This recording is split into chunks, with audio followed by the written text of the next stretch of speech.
Lamplight Audiobooks presents New Arrivals at Mulberry Lane by Rosie Clarke, narrated by Kirman. Chapter 1.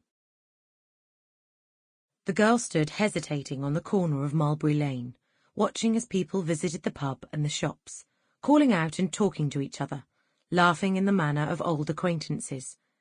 Despite the blackened ruins of a building that had obviously been bombed during the Blitz and was still not completely cleared, it looked a friendly place, and Rose was attracted to it because it was a pub and what she'd been used to, what she'd always known before.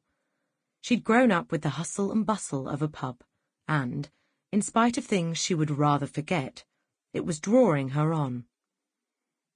London was vast and had seemed, in the first hours of her time here, hostile to a girl from a small country village. The war these past years had left great dark scars, destroying whole streets in some areas and leaving rubble through which grass and weeds struggled for light, inhabited only by the rats and billboards on which posters had been pasted. After leaving the crowded railway station that first night, she'd spent hours sitting in a late-night cafe, shivering and afraid, until the man behind the bar told her about a hostel where she could get a cheap bed for the night. Rose shuddered, still able to smell the stink of that night shelter, but knowing that she could never go back to the life that had been hers, nor did she want to, even though she'd had a warm bed, food to eat, her wages and people she'd known all her life, and yet she hadn't really known them at all. Friends she'd thought really cared for her had turned against her. She'd been shunned and even spat on, and all for something that wasn't her fault. But she didn't want to think about that ever again.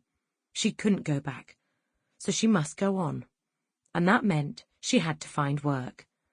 Since that first night, her wandering footsteps had brought her here, outside this public house, and she was conscious of feeling tired, cold, and hungry, in need of food, somewhere to wash, and a bed where she could sleep in safety. The Pig and Whistle was an old building, the paintwork peeling in places, but it was still attractive. The windows were clean, and so were the nets at the upstairs windows. Pubs were usually warm, and it was so often easy to find work there. Rose could cook and clean and wait on tables. She'd done it all her life, for as long as she could remember, or since she was 9 or 10 years old, and now she was 19, a pretty, fair-haired girl with green eyes and a smile that had once come naturally, but was now wary.